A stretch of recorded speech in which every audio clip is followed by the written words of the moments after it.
sino por Jesucristo y por Dios el Padre que los resucitó de los muertos. Y todos los hermanos que están conmigo a las iglesias de Galacia. Gracia y paz sean a vosotros de Dios el Padre y de nuestro Señor Jesucristo, el cual se dio a sí mismo por nuestros pecados para librarnos del presente siglo malo, conforme a la voluntad de nuestro Dios y Padre, a quien sea la gloria por los siglos de los siglos. Amén. Vamos a orar. Señor y Dios del cielo, Padre, qué gozo es para nosotros saber que podemos acercarnos a ti en esos términos, llamándote Padre, sabiendo que somos tus hijos, hijos que no han sido engendrados de carne, ni de sangre, ni de voluntad de varón, sino de Dios. Tú mismo, Señor, nos has hecho tus hijos por medio de Cristo Jesús. Y como tus hijos, nosotros reconocemos hoy nuestra dependencia de ti, nuestra necesidad de ti. Señor, venimos ante tu mesa hambrientos y te decimos, alimentanos, Señor, con tu palabra. Estamos sedientos y te decimos, refréscanos, Señor, con la frescura de tu Santo Espíritu, operando en nuestras vidas a través de tu palabra predicada. Padre, si hay almas aquí que no conocen de ti, ten misericordia, Señor, y que hoy sea el día de salvación. En el nombre de Jesús. Amén. Bien, la vez pasada, como dijimos, hicimos una introducción a esta epístola y decíamos que la epístola a los Gálatas es una epístola de apologética. Es decir, es una epístola donde se está defendiendo la fe. Y el apóstol Pablo está en esta carta defendiendo una de las doctrinas más importantes del cristianismo, que es la doctrina de la justificación por la fe. La doctrina que enseña que lo único que el hombre necesita para ser salvo es poner toda su confianza y toda su esperanza de salvación en Cristo Jesús y en la obra que Él hizo en la cruz del Calvario. Y dijimos que la razón por la que el apóstol Pablo sale a defender esta doctrina es porque hubo un grupo de hombres, un grupo de religiosos, que se le llamó los judaizantes, que salieron por el mundo a decir en las iglesias cristianas que ya habían sido fundadas que el evangelio de la fe sola no era el verdadero evangelio, que la fe en Cristo no era suficiente para una persona ser salva, sino que para una persona ser salva tenía sí que creer en Cristo, pero además añadirle a eso los ritos y leyes del judaísmo, incluyendo la circuncisión. De ahí el nombre judaizantes. Estos hombres querían convertir el cristianismo en una secta o en un subgrupo del judaísmo. La palabra de Dios nos dice que Pablo se levanta entonces contra los argumentos que ellos usaron, y dijimos la otra vez que hubo básicamente 3 argumentos que ellos usaron para tratar de hacer que la gente siguiera su falso evangelio, el evangelio de fe más obras, y esos argumentos era lo que ellos decían donde quiera que iban, y son sumamente importantes en el estudio de esta epístola. Lo vamos a mencionar siempre que prediquemos, porque toda esta epístola está organizada, bosquejada en torno a esos 3 argumentos.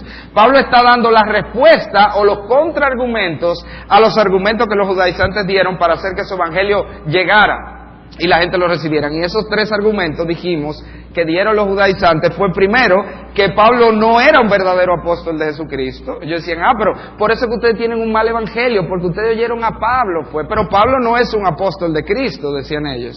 En segundo lugar, el segundo argumento que ellos dieron es que el evangelio de Pablo era un evangelio recortado.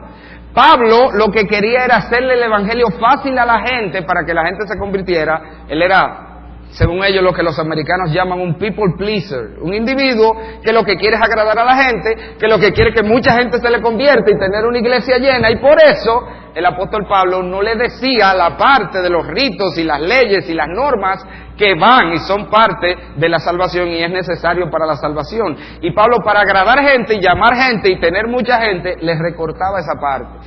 Y el tercer argumento que ellos dieron es que ese evangelio de la justificación solo por la fe que Pablo predicaba es un evangelio que promueve la vida de pecado y el libertinaje. Básicamente el argumento era este: si tú le dices a una gente que lo único que necesita para ser salvo es fe en Cristo Jesús, entonces tú le estás diciendo, vive como te dé tu gana, pero siempre y cuando tú digas que creíste en Cristo, tú eres salvo. O sea, eso es una carta abierta para que la gente viva en el pecado.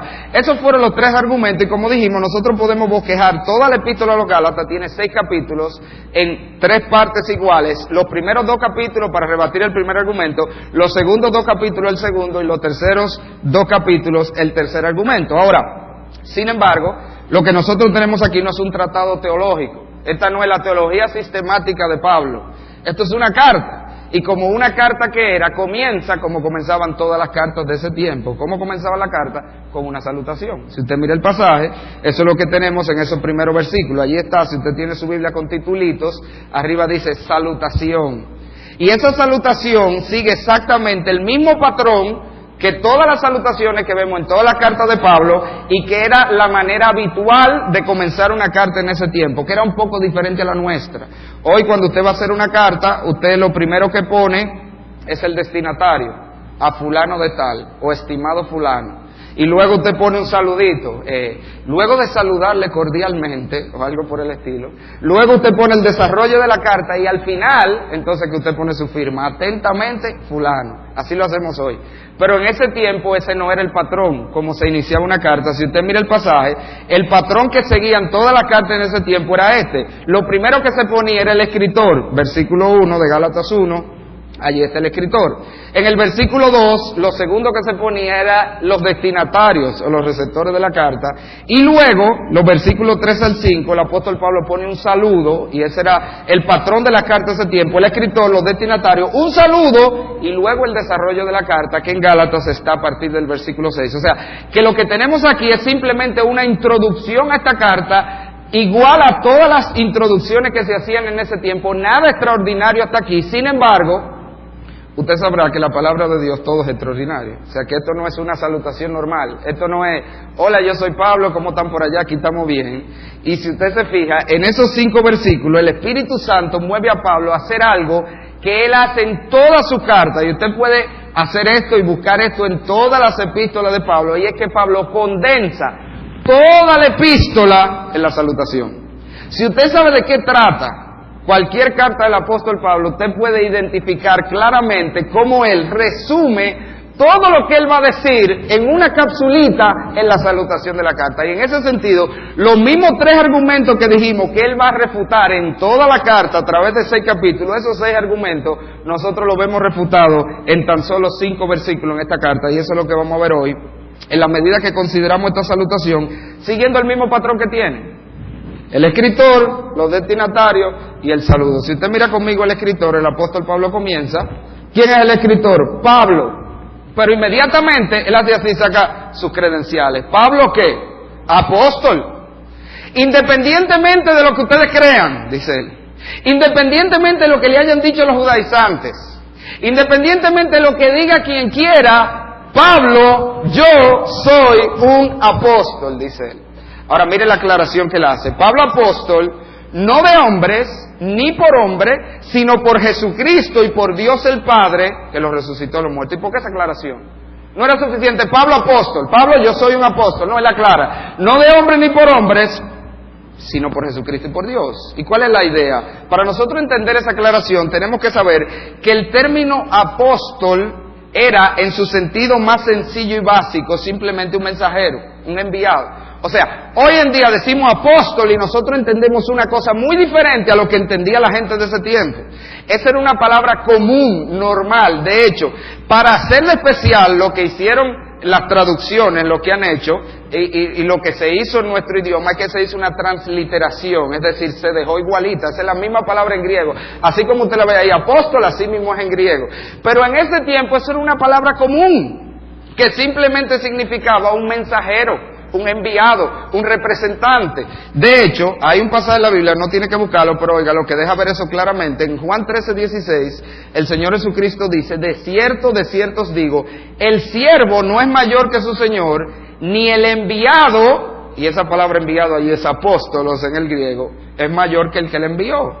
¿Qué era un apóstol? Un enviado, una gente, una persona que era enviada por otro con un mensaje de otro que representaba a otro, un representante de otro que hablaba por otro. Y en ese sentido, la palabra apóstol se usa en la Biblia de 2 maneras, y esto es sumamente importante que usted lo entienda.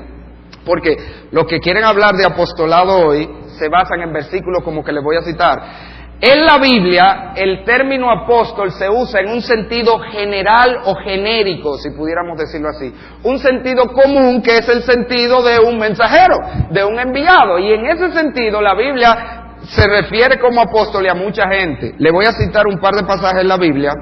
Filipenses 2:25, la Escritura dice: mas tuve por necesario enviaros a Epafrodito, mi hermano y colaborador y compañero de milicia, vuestro mensajero.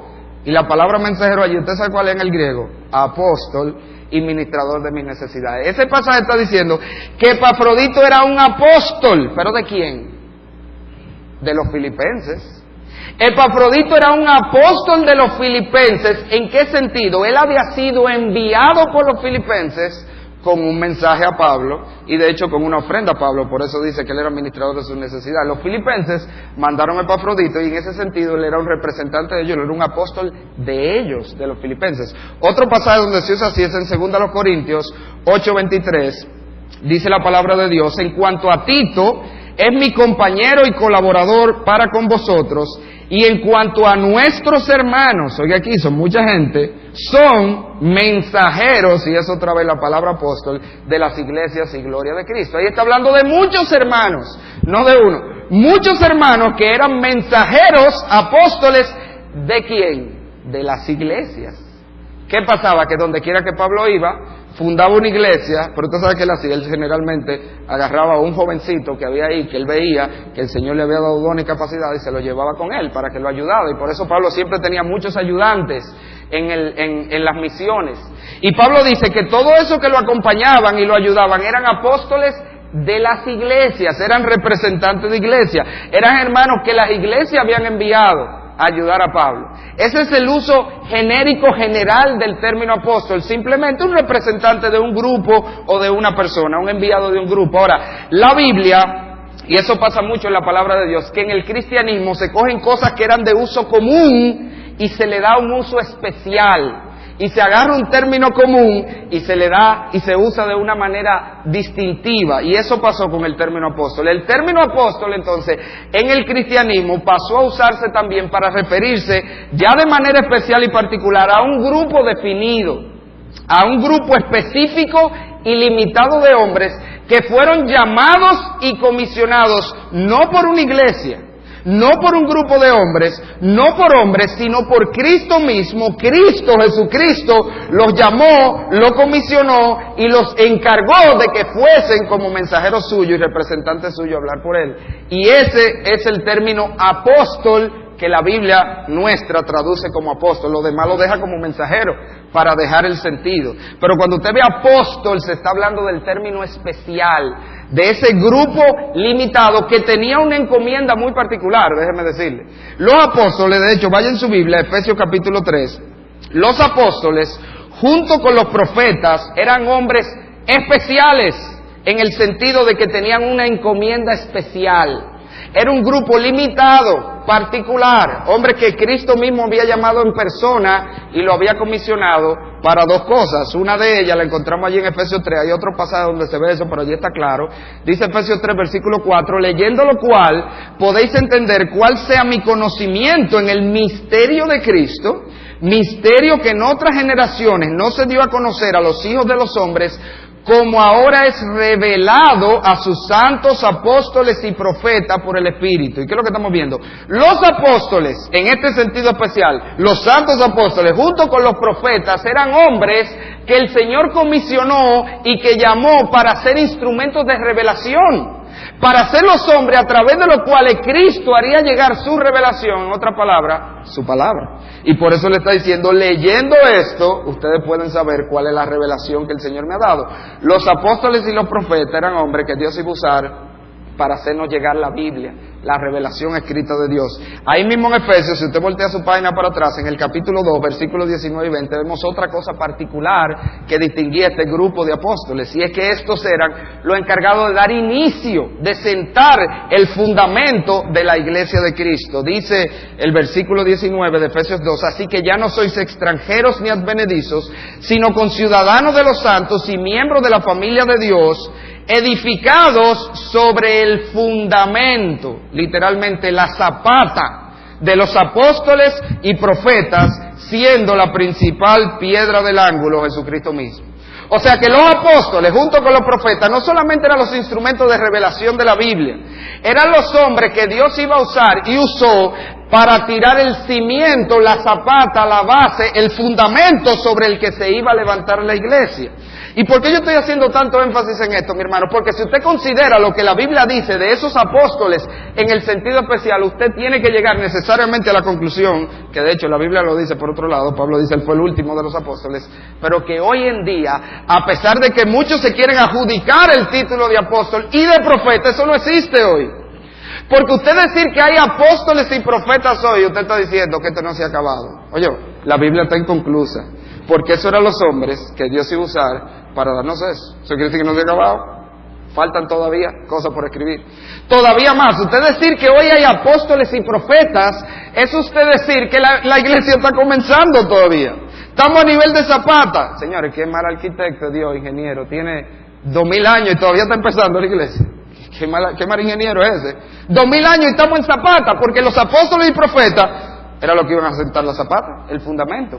O sea que hoy en día, bajo ninguna circunstancia pueden haber, además de que el apóstol Pablo dice por otro lado en Corintios, el último, como un abortivo, el Señor me hizo apóstol a mí, él era el último de los apóstoles. Así que mis hermanos, tenemos dos usos del término apóstol, el uso general, el uso genérico, que era simplemente un enviado, un representante de un grupo, y el uso especial, que era estos hombres que el Señor escogió personalmente. Eso es importante, él tiene que haberlo llamado él y comisionado él para que fuesen sus representantes y hablaran por él. Y si nosotros vamos a Gálatas, ¿qué es lo que el apóstol Pablo está reclamando para sí? Ahí es donde entendemos esa expresión.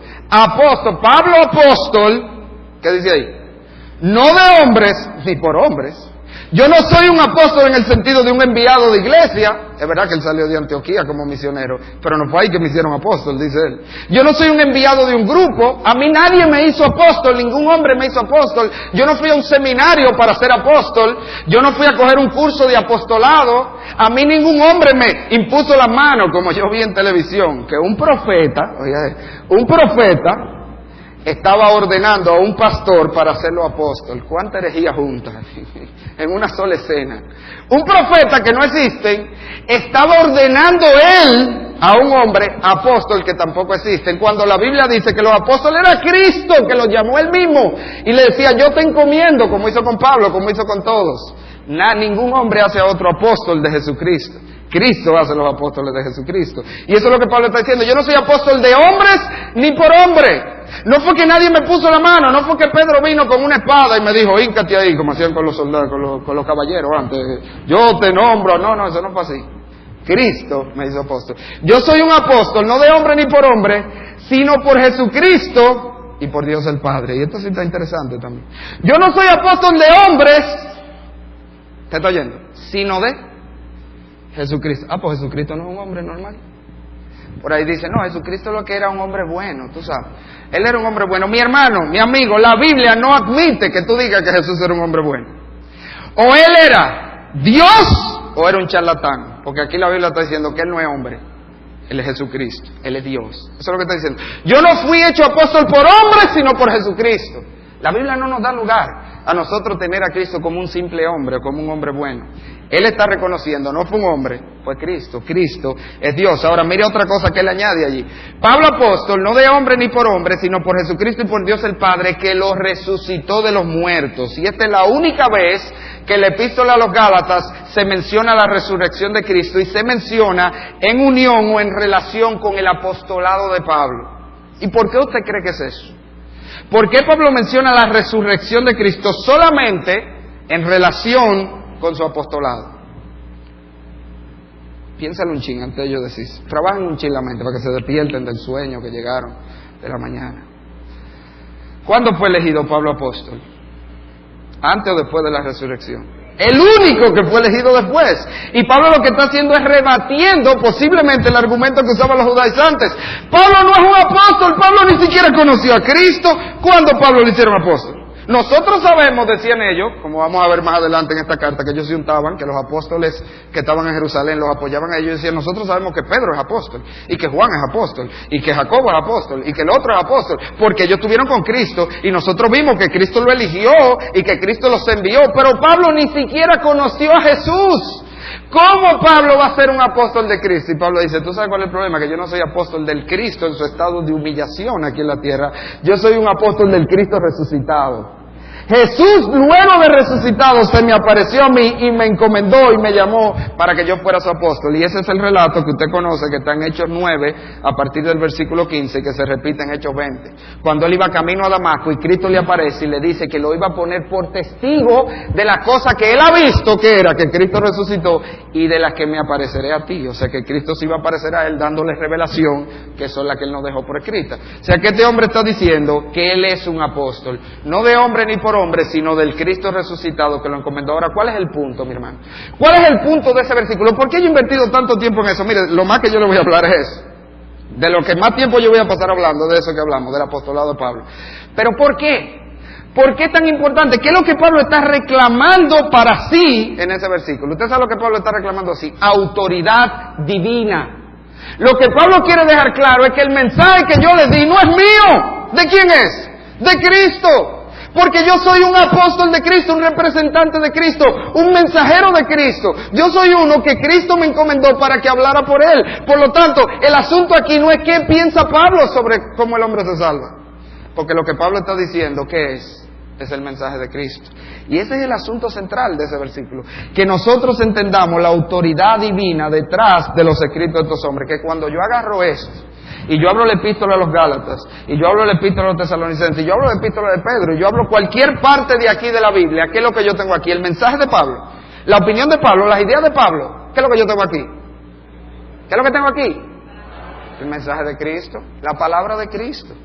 Mi hermano, yo no sé si usted tiene este tipo de Biblia, no es que es malo, yo tengo unas, pero usted ha visto Biblia que tiene la letra de Cristo en rojo. ¿Usted tiene? ¿Quién tiene? Yo tengo una. No de vergüenza, yo tengo una. Eso no tiene nada de malo, siempre y cuando usted tome eso simplemente como una referencia para ubicarse. A veces yo quiero encontrar un discurso de Jesús y me es más fácil. Yo sé que está en los rojos, déjame buscarlo en los rojos. Pero si usted cree que lo que está en rojo es más importante que lo que está en negro, usted no ha entendido qué es lo que usted tiene en su mano. Porque lo que está en rojo aquí, ¿quién lo dijo? Cristo personalmente. Y lo que está en negro aquí, ¿quién lo dijo? Cristo a través de su mensajero. Esa es la idea, ese es el punto. Lo que está en rojo y lo que está en negro, todo esto es el mensaje de la palabra de Cristo. De tapa a tapa, bueno, no tapa, porque la concordancia y los mapas no son inspirados, pero de Génesis hasta Apocalipsis, todo lo que contiene la Biblia es el mensaje de Cristo, es la palabra de Dios. Y cuando yo me acerco a la Biblia, yo tengo que hacerlo con ese conocimiento. Yo no puedo acercarme a la Biblia pensando que ahí hay cosas que no es de Cristo, como yo he visto gente. Mire, yo una vez conversaba con una persona, una iglesia que tiene una pastora, lo cual es antibíblico, según la Biblia de Cristo.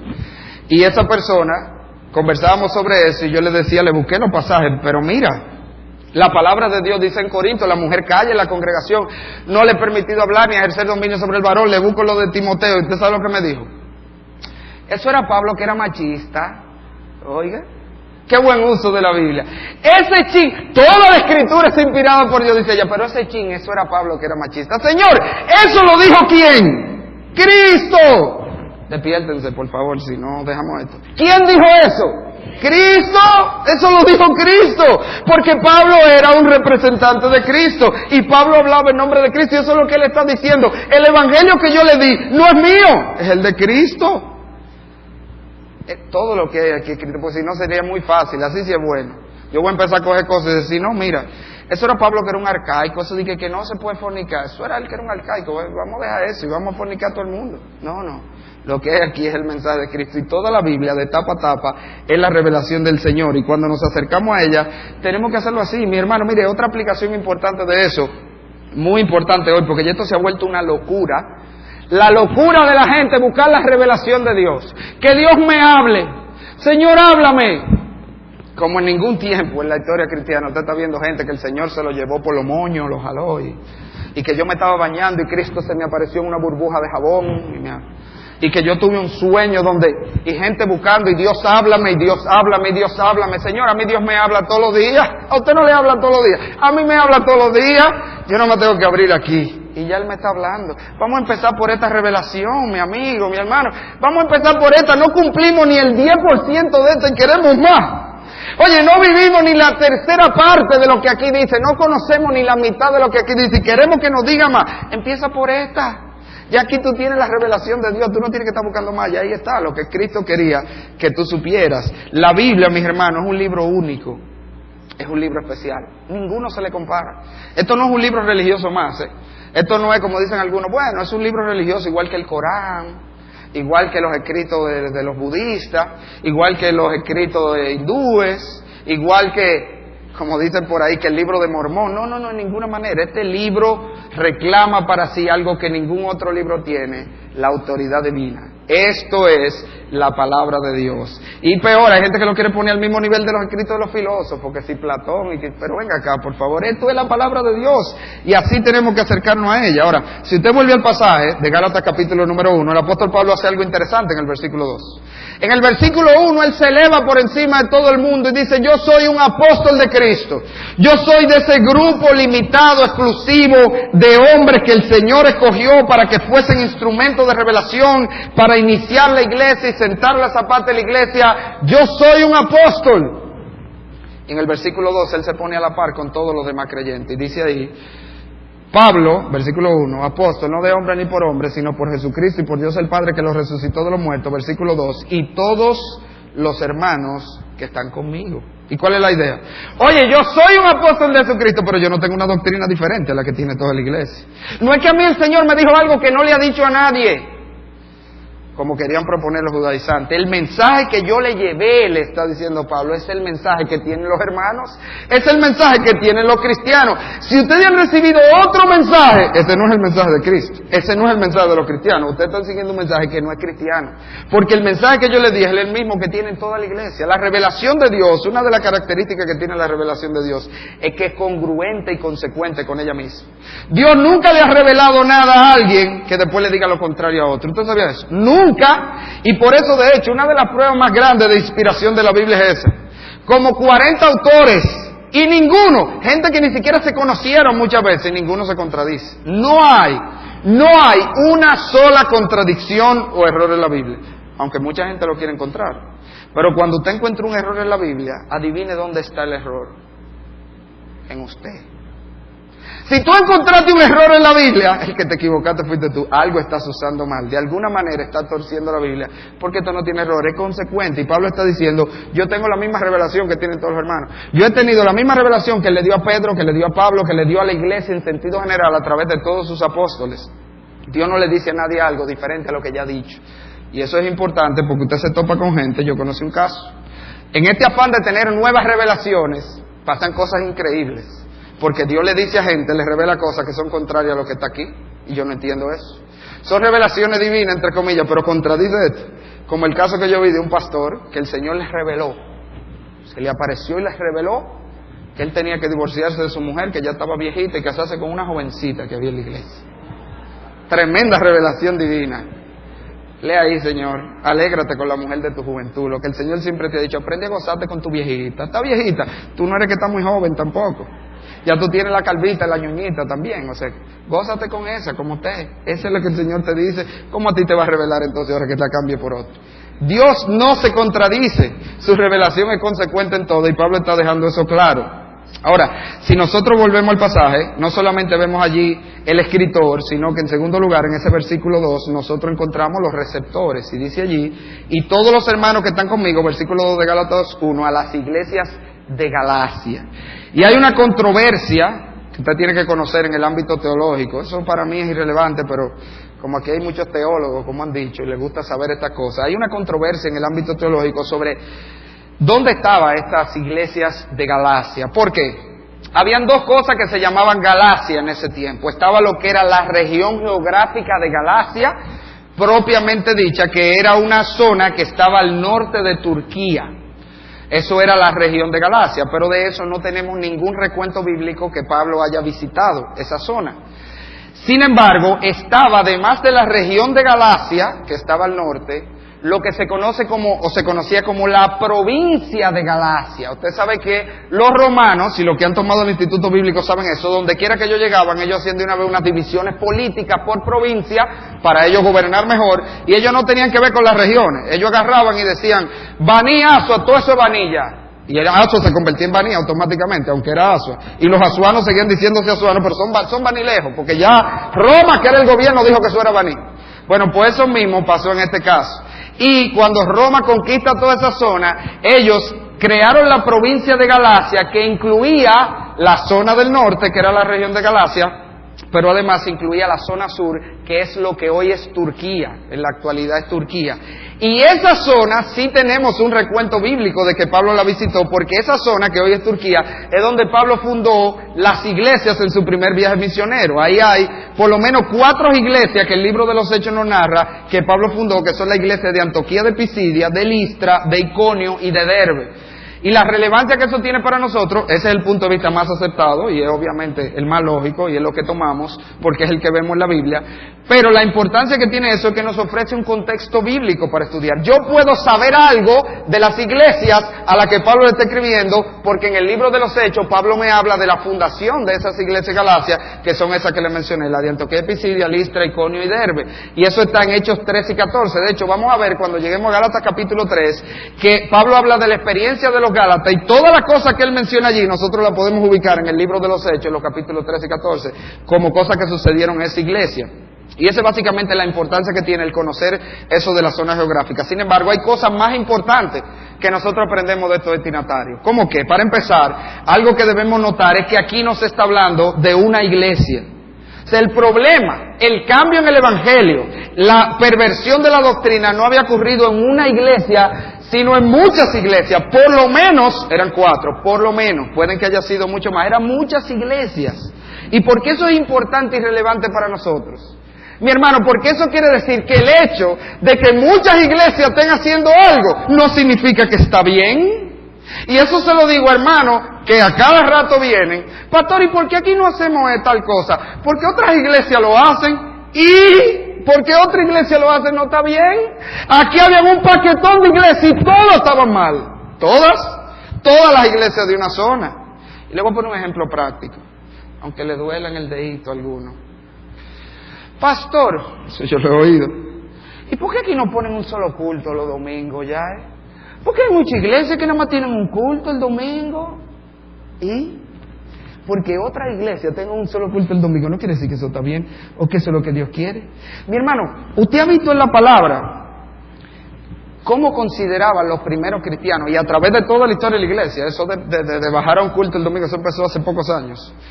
Toda la historia de la iglesia, aún en la Biblia, nosotros vemos que el pueblo de Dios dedicó todo el día domingo a la adoración al Señor.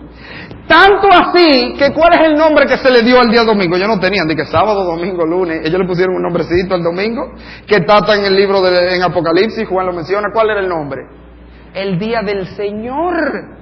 El domingo es el día del Señor, dijeron los cristianos. Este es el día de congregarnos, estas no son las 2 horas del Señor en la mañana. Y mientras más temprano me la pongan mejor, si me la ponen a las 8 mejor, para las 10 irme para la playa. No. El domingo es el día del Señor. Eso es lo que vemos en la Biblia. Pero es que muchas iglesias lo están haciendo, bueno, allá ellos. Nosotros vamos a seguir lo que la iglesia siempre dice y lo que vemos en la Biblia. Amén. Yo pensé que iban como... no le iba a salir, amén. Okay, hay mucha gente que ha propuesto eso, pero ya vamos a quitar ese culto de la tarde. Bueno, vamos a seguir. Otra cosa que nosotros aprendemos de estos destinatarios, quizá lo más importante, nosotros lo aprendemos no por lo que dice, sino por lo que no dice de ellos. Mi hermano, el apóstol Pablo nos deja ver, en esa introducción que usted lo agarra como tan sencillo ahí, a la iglesia de Galacia, nos deja ver que la perversión del evangelio, que era lo que había pasado en esta iglesia, y simplemente la perversión era decir que era fe más obras, fe más otra cosa, fe más bautismo, fe más guardar los mandamientos, fe más lo que usted quiera ponerle, fe más los sacramentos, fe más cualquier otra cosa. Eso fue lo que ellos hicieron, pervirtieron el evangelio. Y Pablo pone en duda el cristianismo de ellos. Pablo les deja ver, y lo vamos a ver en esta carta, donde quiera, cada rato, ustedes ya no son una iglesia cristiana. Pervirtieron el evangelio, no son una iglesia cristiana. Y usted dirá, ¿y cómo nosotros vemos eso ahí? La manera como Pablo se dirige a ellos es completamente diferente a como lo hace a todas las iglesias que le escribe. Yo le voy a llevar por la Biblia, el hermano, vamos a ver si me cae atrás y lo puede ver. Cada vez que Pablo se dirigía a una iglesia, usted lo puede buscar en todas las cartas del apóstol Pablo. Pablo identificaba a la iglesia como una iglesia de Cristo, como una iglesia de Dios, o le llamaba a los santos, o le llamaba a los fieles, que era el término creyente. Sin embargo, al dirigirse a los Gálatas, él no les dice nada. Y mire el ejemplo, Romanos capítulo 1, solo les voy a mencionar algunos, usted lo puede ver en todo. Romanos capítulo 1, en el versículo número 7, dice: a todos los que estáis en Roma, amados de Dios, llamados a ser santos, gracia y paz a vosotros, Dios Padre y nuestro Señor Jesucristo. 1 Corintios 1:2, a la iglesia de Dios que está en Corintio, a los santificados en Cristo Jesús, llamados a ser santos, con todo lo que en cualquier lugar invoque el nombre de nuestro Señor Jesucristo. 2 Corintios 1:1, Pablo, apóstol de Jesucristo por la voluntad de Dios, y el hermano Timoteo, a la iglesia de Dios que está en Corinto, con todos los santos que están en toda Acaya. Efesios 1:1, Pablo, apóstol de Jesucristo por la voluntad de Dios, a los santos y fieles en Cristo Jesús que están en Éfeso.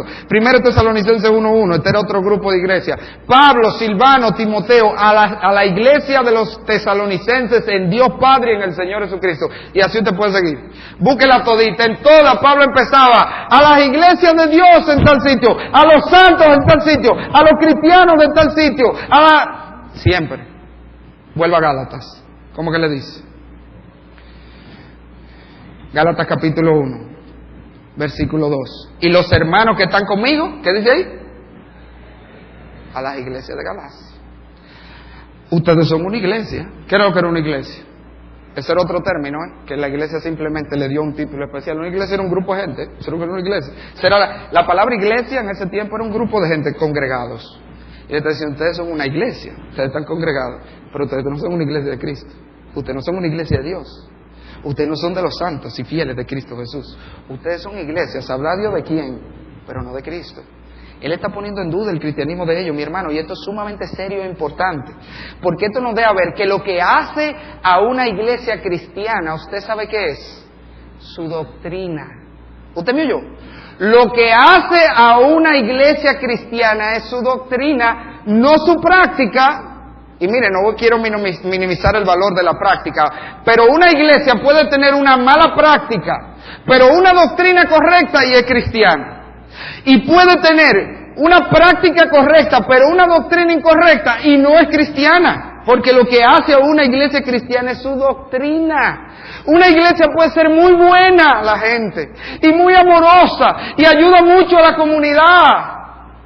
Pero si no tiene la doctrina correcta y sobre todo el evangelio correcto, esa iglesia no es cristiana. Aunque diga Cristo, aunque tenga el nombre cristiana o mencionen a Cristo, eso no es cristiano. Eso no es cristiano, ¿usted está claro en eso? Por ahí hay una iglesia de Jesucristo, de los santos de Jesucristo. Compare el evangelio de ellos con el evangelio de aquí. Esa iglesia no es cristiana, aunque diga que es la iglesia de Jesucristo. ¿Y cómo usted va a decir eso, pastor? Mire, yo he leído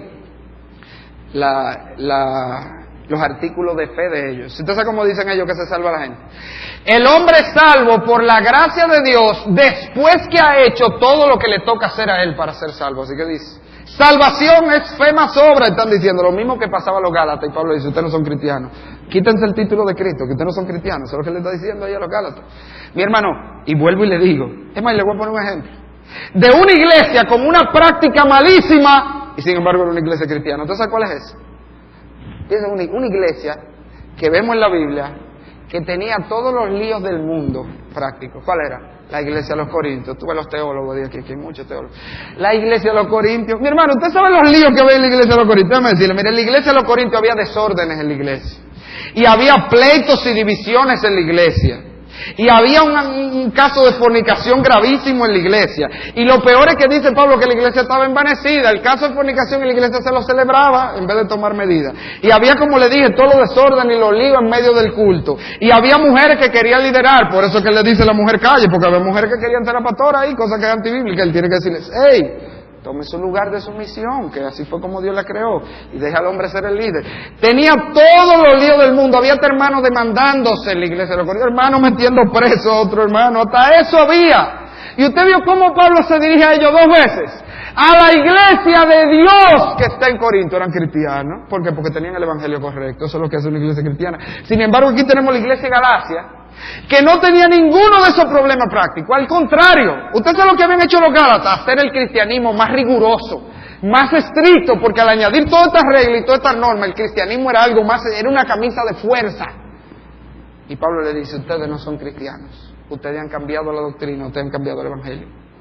Eso es sumamente importante que lo entendamos. Yo hablaba con un joven una vez que me decía eso, pero mire, la gente de esta religión, es verdad que ellos tienen algunas doctrinas raras y cosas raras, pero esa gente son muy buena, pastor, y hay gente con mucha devoción a Dios y hacen unos sacrificios por Dios. Y eso no es cristiano. Cristianismo es fe en Cristo y ya para salvación. Cuando yo cambio el evangelio, no es cristianismo aunque yo viva como esté viviendo. ¿Estamos claros en eso? Eso es lo que la Biblia enseña. Y mi hermano, eso es importante que lo entendamos. No podemos estar confiando en que gente cristiana o iglesias son cristianas solo por cómo viven. La doctrina determina si somos cristianos. Si volvemos a Gálatas, finalmente dijimos que habían 3 cosas allí. Estaba el escritor, los destinatarios, y luego viene el saludo, como era acostumbrado en esa carta antes de empezar el desarrollo de la carta. En los versículos 3 y 4 encontramos el saludo que el apóstol Pablo le dirige, y una vez más el apóstol aprovecha este saludo para enrostrarle la cara inmediatamente el evangelio verdadero, que era el que él les había predicado. Y él dice en Gálatas capítulo 1, versículos 3 y 4, gracia y paz sean a vosotros de Dios el Padre y de nuestro Señor Jesucristo, el cual se dio a sí mismo por nuestro pecado para librarnos del presente siglo malo, conforme a la voluntad de nuestro Dios y Padre. ¿Y qué es lo que estamos viendo? Los judaizantes habían dicho que la salvación era la fe en Cristo más mis obras. Yo tenía que ganarme el favor de Dios por mi vida ajustada a ciertas normas que Dios había dado. Y en la medida que yo me ajustaba a esas normas correctamente, entonces yo ganaba el favor de Dios y me ganaba la salvación. Y Pablo está diciendo, no, ese no es el evangelio.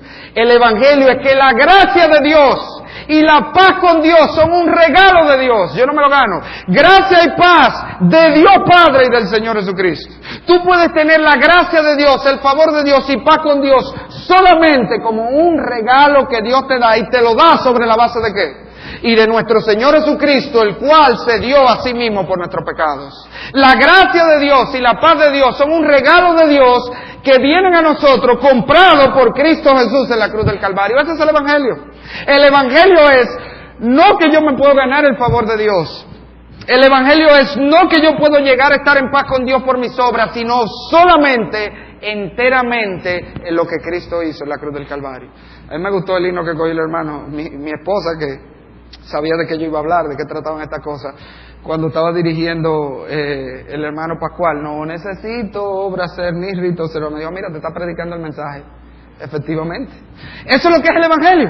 El evangelio es que mis obras no añaden nada a mi salvación. El evangelio es que yo no tengo que hacer nada para ganármela. El evangelio no es que yo tengo que hacer algo para ganar el favor de Dios. No, Cristo ya hizo todo lo que hay que hacer. Y yo solo tengo que recibirlo como un regalo que Cristo ya pagó en la cruz del Calvario y con un alto precio. Ese es el evangelio. La Biblia dice, mis amigos, que lo único que elimina aquello que es obstáculo entre nosotros y Dios es Cristo Jesús, porque lo que nos separa de Dios es el pecado. Todos somos pecadores, y en nuestro pecado, dice la Biblia, estamos en enemistad con Dios, y eso sí le da brega a la gente entender. No, pero mire, yo siempre he andado con Dios. No, mi amigo, la Biblia dice, tú naciste enemigo de Dios, porque tú eres pecador. Y toda tu vida te la has pasado en enemistad con Dios. Dios te ve como su enemigo porque tú eres pecador y Dios es 3 veces santo. Y no solamente estamos en enemistad con Dios, estamos, dice la Biblia, bajo la ira de Dios. Todos los hombres de manera natural. Esa es la condición natural, bajo la ira de Dios y en enemistad con Dios. Y si pasamos de este mundo sin haber resuelto ese problema, entonces vamos a un lugar terrible por la eternidad, que es la condenación eterna. Pero la buena noticia del evangelio es que yo no tengo que volverme loco para tratar de arreglar eso, porque ya Cristo lo hizo. Cristo en la cruz del Calvario pagó el precio. Murió por nuestro pecado, dice allí la Escritura, y al morir por nuestro pecado, eliminó la enemistad entre el hombre y Dios. Y yo hoy puedo estar en paz con Dios, y de verdad puedo tener a Dios de mi lado. ¿Sobre qué? Sobre la base de lo que Cristo hizo. Y antes yo era un enemigo de Dios y estaba bajo la ira de Dios, pero en Cristo se me abre la fuente de la gracia de Dios. y el favor de Dios, toda la gracia de Dios está disponible para mí sobre la base de lo que nuestro Señor Jesucristo hizo al morir en la cruz del Calvario. Ahora, si usted vuelve al pasaje, fíjense que hasta aquí nosotros hemos visto cómo Pablo ya ha refutado 2 de los argumentos, nada más la introducción. Él sí es un apóstol, ellos decían que no, él dice sí, apóstol de Jesucristo por la voluntad de Dios. Ellos decían el Evangelio es fe más obras, él decía no, el Evangelio es fe en Cristo que murió por nuestros pecados y que nos abre la gracia y la paz con Dios. Ese es el Evangelio, pero había un tercer argumento. Y ese tercer argumento que dijimos era que ellos decían que el Evangelio de Pablo llevaba a una vida de pecado. Si tú le dices a la gente que solo necesita la fe en Cristo, entonces ellos van a creer que pueden vivir en el pecado y le va a dar libertad para que vivan en el pecado. Y Pablo responde a eso con esta sencillita frase que usted encuentra allí, al final de ese versículo número 4. Vamos a leer desde el 3. Gracia y paz sean a vosotros de Dios el Padre y de nuestro Señor Jesucristo, el cual se dio a sí mismo por nuestros pecados, ¿qué dice allí? Para librarnos del presente siglo malo. Y esto sí es importante. Él está diciendo que la muerte de Cristo en la cruz del Calvario por nuestros pecados no solo nos abre a la paz y la gracia de Dios, sino que nos libra. La misma obra que te pone en paz con Dios te libra del presente siglo malo.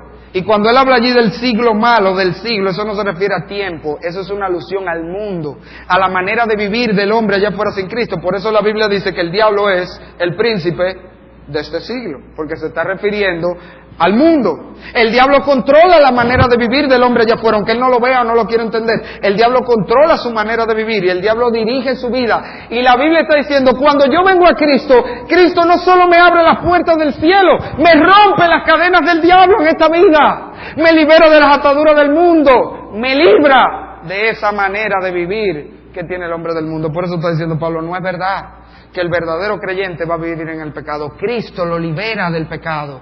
Cristo rompe las cadenas del pecado en la vida de un creyente. ¿Y el pueblo de Dios dijo eso? Amén. Hace rato que estoy esperando, se me lo he dicho 3 veces. Parece que nadie ha sido liberado aquí. La Biblia está diciendo que Cristo murió no solo para darte un ticket. Con ese ticket yo lo voy a presentar en la puerta del cielo y me van a dejar entrar. No, Él murió para hacerte un hombre nuevo, para hacerte una mujer nueva, para que tú seas diferente a los que están allá afuera. Eso es lo que la Biblia dice. De hecho, vamos rápidamente, antes de concluir, a ver algunos versículos. Usted busca rápido, lo busca conmigo. 1 Juan capítulo 2, versículo 15. Mire las maneras como Cristo nos libra del mundo.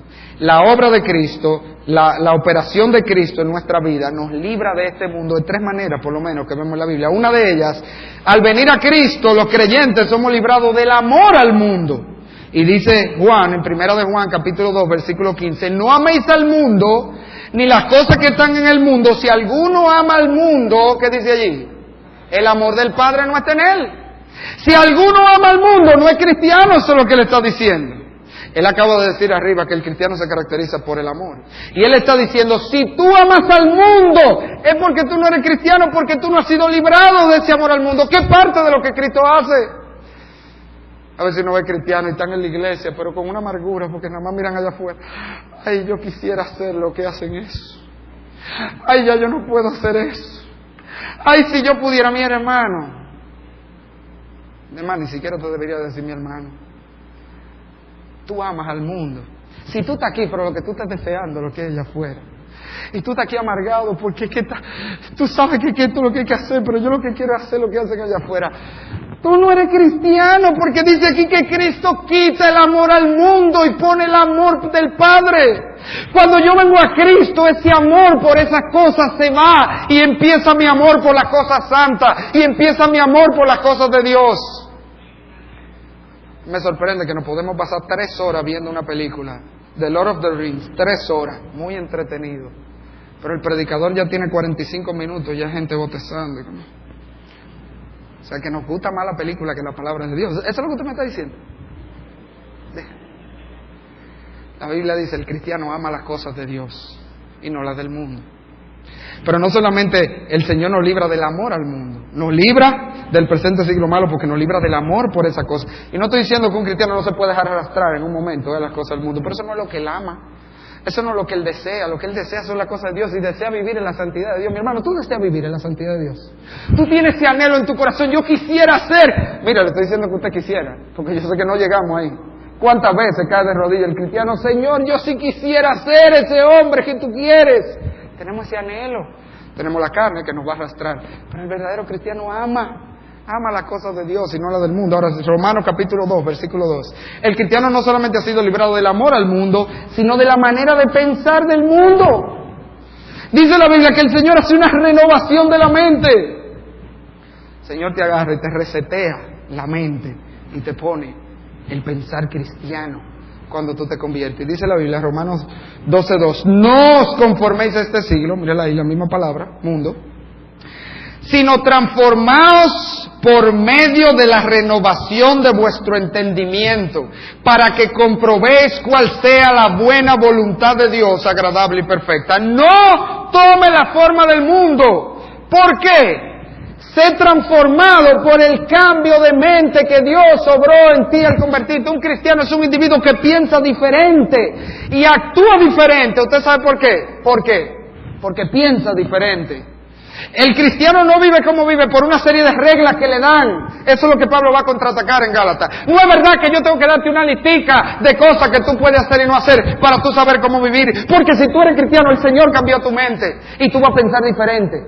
Y a ti yo no tengo que venir y decirte, hermana, pero ese pantalón sí está apretado. Porque es que tú piensas diferente y tú dices, eso no es una ropa que yo me debo poner. Qué difícil fue decir amén ahí, ¿eh? No hay que decírtelo, mi hermana. Porque es que el Señor cambió tu mente y tú lo ves y tú dices, no, es que yo me veo demasiado indecente con eso. Tú piensas diferente a la del mundo. Creo que dices, ay, yo me veo indecente con eso. Se goza. Tú dices, ay, no, yo me veo indecente con esto. Si tú eres un cristiano, a ti no hay que decirte, mi hermano, que un pantalón por aquí, por ahí, o la nalga afuera, por amor de Dios. Eso hay que decírtelo. ¿Y dónde está la renovación de la mente? Donde tú piensas y dices, ¿pero qué es esto? Cristo va a renovar tu mente, dice ella. Y te está diciendo, no tome la forma, sino vive conforme a la renovación de mente que el Señor te da. Eso es parte de lo que Cristo va... Oye, eso es parte del combo. Cristo, vine a Cristo, tengo vida eterna. Sí, ahora tengo un nuevo corazón, nuevos afectos. Y también tengo nueva mente, pienso diferente. Y en consecuencia, Efesios 2, 1 al 3, busque ese. En consecuencia, voy a actuar diferente. Y mire el testimonio de todo cristiano aquí. Efesios 2, 1 al 3. Y Él os dio vida a vosotros cuando estabais muertos en vuestros delitos y pecados. Agárralo ahí. En los cuales anduvisteis, ¿cuándo? En otro tiempo. ¿Siguiendo qué? La corriente del mundo. Tú eres cristiano, eso quiere decir que ya tú no eres el de antes. Yo vivía antes como ellos, pero eso era en otro tiempo. Ya después que yo vine a Cristo, ya yo tengo una nueva manera de vivir. Lo sigue diciendo otra vez, conforme al príncipe de la potestad del aire, el espíritu que ahora opera en los hijos de obediencia. Otra vez, versículo 3. Entre los cuales también todos nosotros, ¿qué dice ahí? ¿Vivimos cuándo? En otro tiempo. ¿Se puede decir eso de ti, mi hermano, que te dice cristiano aquí? No, eso era yo en otro tiempo. Ya no, eso es signo de ser cristiano. Eso es signo que tú viniste a Cristo. Cristo te transformó. Y eso va junto. Entienda que lo que Pablo está diciendo, no es que yo me esfuerzo para hacer eso, es que eso es parte de la obra que Cristo va a hacer. No es que yo necesite una serie de listicas o que me estén empujando, es que eso es parte de lo que viene con la salvación cuando yo pongo mi fe en Cristo. Cristo me va a transformar y yo voy a ser una persona nueva. Yo leí el otro día, me pareció bastante interesante el testimonio de Agustín de Hipona, con el cual no comparto la mayoría de las cosas que él dijo, pero bueno, el punto es que Agustín de Hipona era un hombre que antes de convertirse, él era muy mujeriego, un hombre, ya usted sabe, con una lujuria tremenda. Y una de las batallas que él dice que él tuvo en su testimonio para convertirse fue esa, compadre, yo tengo este acoso siempre de mujeres y bueno, el punto es que él se entrega al Señor. Pasa el tiempo, el Señor lo transforma y una vez caminando por la calle se encuentra de frente con una de sus amantes y él la vio y la reconoce, pero sigue derecho como que no la vio. Y ella, que ve que él no le dice nada, se voltea y le dice, Agustín, soy yo. Y él se voltea y le dice, sí, fulana, yo sé que eres tú, pero ya no soy yo. Eso es lo que es un cristiano. Es que ese que tú conociste antes, que era tu amante, ese ya no soy yo, eso era otro tiempo. Ya yo soy otra persona. Eso es lo que es un cristiano, mi hermano. Ahora fíjese que vuelvo y le digo, el énfasis de Gálatas es que ¿quién es que obra eso?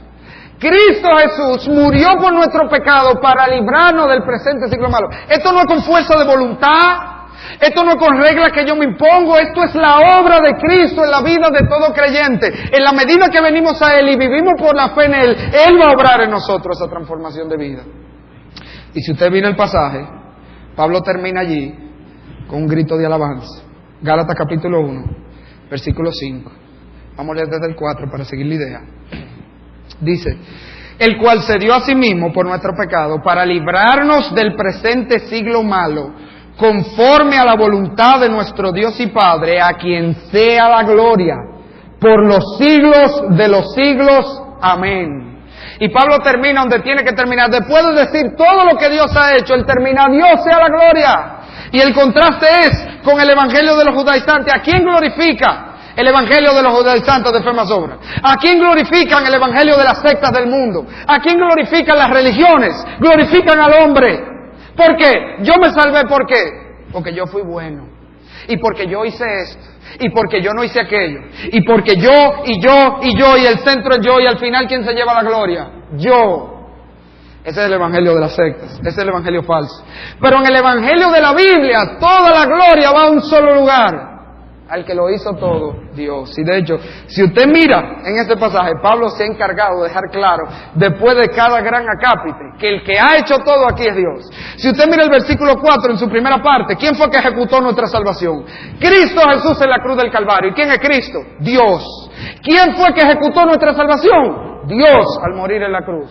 Pero si usted mira el final de ese versículo 4, ¿quién fue que ideó esa salvación? ¿Quién fue que la planificó? Dice que Él se entregó a sí mismo conforme a la voluntad de Dios el Padre. O sea que, ¿quién ideó y planificó nuestra salvación? Dios. Somos salvos por una salvación que Dios planificó, pero que Dios ejecutó. Pero además de eso, si usted mira el versículo 3, los resultados de esa salvación, la gracia y la paz, ¿de quién vienen? De Dios. Y la vida transformada, el librarnos del presente siglo malo, ¿de quién viene? De Dios, de la obra de Cristo. ¿Estás entendiendo lo que yo le digo?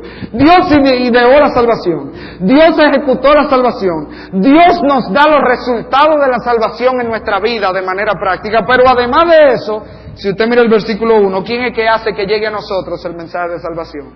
Pablo es un apóstol de Jesucristo conforme a la voluntad de Dios. Dios fue que eligió hombre para hacernos llegar a la salvación. O sea que Dios ideó la salvación. Dios ejecutó la salvación. Dios produce en nosotros los resultados de la salvación. Y Dios que hace que llegue a nosotros la salvación, enviando hombres que nos prediquen el evangelio y nos hagan llegar su mensaje. Al final del día entonces, ¿de quién es la gloria? De Dios. Tú eres salvo, mi hermano. Tú eres salvo, mi hermano. Pues dale gloria a Dios. Tu vida debe ser un glorificar a Dios. Porque si tú eres salvo, no fue por nada que tú hiciste. No es nada que tú hiciste, ni nada que vas a hacer. Todo es de Dios. No era que tú eras mejor, ni más bueno, ni más bonito. Créame, mire, yo he visto cristianos por ahí, que definitivamente no es por bonito que se salva a los cristianos. Hay otros por ahí, andan en un parque, yo siempre digo que son bonitos, pero la mayoría no somos bonitos. No es por bonito, todo es de Dios. Así que a Dios la gloria, y lo más importante, pídele a Dios gracia. Esa gracia está abierta para ti. Mira, la gracia de Dios es una fuente inagotable que brota y brota. ¿Y tú sabes dónde brota? De la cruz del Calvario. Cristo allí, cuando se clavó esa cruz, abrió esa fuente. Y está disponible para ti, para que tú vayas y bebas de esa gracia. Pídele de esa gracia a Dios para que tú vivas diferente. Porque así es como tú vas a glorificar a Dios, con una vida diferente. Eso no es lo que dice la Biblia. Que cuando el impío vea tus buenas obras, glorificará a Dios que está en los cielos. Es así como tú le vas a glorificar. No he venido a cantar aquí. Aquí no es que tú le vas a glorificar, es en tu casa. Es con tu mujer, es con tus hijos. Es con tu marido inconverso que tú le vas a glorificar. Es con tus hijos inconversos, como tú te portas con ellos. Es en tu trabajo que tú le debes glorificar con tu manera de vivir. Pero ¿cómo tú vas a hacer eso? Solamente yendo a la fuente de la gracia y pidiendo de esa gracia. Señor, sigue obrando en mí, sigue cambiándome en mí. Amén. Y si tú estás aquí sin Cristo, mi amigo, si tú no pudiste responder eso, yo pregunté, ¿quién es salvo? Tú eres salvo. A lo mejor tú no podías decir eso, tú no estás seguro de eso. Tú puedes salir con esa seguridad hoy. La Biblia te dice que salvarse es muy sencillo. Esto no depende de tu esfuerzo, no es nada que tú tienes que salir a hacer allá afuera, no es nada que tú tienes que hacer aquí adentro. todo ya está hecho. Cristo Jesús lo hizo. Tú solamente, 3 cositas, la Biblia lo pone facilísimo para tú ser salvo. Primero, reconoce tu condición. Reconoce que tú eres pecador. Mi amigo, cada vez que yo veo gente que yo soy bueno, tú eres un pecador condenado bajo la ira de Dios como todo el mundo. Reconoce que eres un pecador condenado, comienza por ahí. Segundo, acepta que solo Cristo Jesús y solo eso es lo que se necesita, lo que Él hizo en la cruz. Y lo tercero y más importante, porque yo puedo saber que sufro la presión y que la moringa ayuda para la presión, pero si yo no me tomo la moringa no me va a hacer nada, ¿verdad que no? Entonces yo tengo que reconocer que soy pecador y yo tengo que reconocer que Cristo Jesús es el único que me puede salvar y yo tengo que aceptar a Cristo Jesús como Salvador y yo tengo que clamar y dejar de confiar en mí y dejar de confiar en mi religiosidad y dejar de confiar en mis buenas obras y decir yo vengo solo a Cristo a que Él me dé esa salvación. Yo te invito a hacerlo. Vamos a orar. Padre, gracias por tu palabra, Señor. Padre, danos gracias. Qué bueno, Señor, que en Cristo Jesús tú has hecho todo. Nos gozamos, Señor. Este es un conocimiento que nos humilla. Saber que nada es nuestro ni de nosotros, sino tuyo, Señor. Pero sabemos que esto es lo que te exalta a ti. Queremos exaltarte hoy. Darte gloria, Señor, por esta salvación tan grande que tú obraste y por tu Hijo Jesucristo, nuestro Salvador. Ayúdanos, Señor. Danos la gracia para vivir en conformidad con esa salvación que tú has obrado en nuestra vida. Que la gente pueda ver la diferencia entre nosotros y los del mundo. Y si hay alguien aquí, Señor, que no conoce de Cristo, ten misericordia. Obra hoy, Señor. Ábrele los ojos para ver en Cristo ese gran Salvador. En el nombre de Jesús. Amén.